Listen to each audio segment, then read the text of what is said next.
Walang halaga ang game account. Shuya, pangako ko, hindi na ako maglalaro.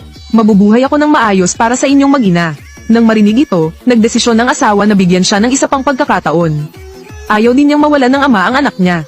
Ngunit pagkatapos niyang mapakalma ang asawa, nagmamadaling pumasok ang asawa ko. Nakiusap ang asawa ko para manghiram ng pera. Kahapon ay naglaro siya sa sugal.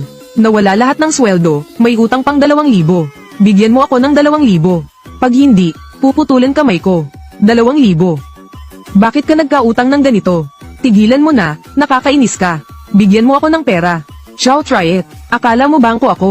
Wala akong ganong pera. Wala. Ano gagawin natin ngayon? Wala akong pakialam. Bayaran mo ang utang ko. Ciao, try it. Utang mo, bakit ako magbabayad? Kausap ko ate ko, wala kang pakialam. At siya ay ate ko. Dapat siya ang magbayad. Habang nag-aaway, dumating ang mga gangster.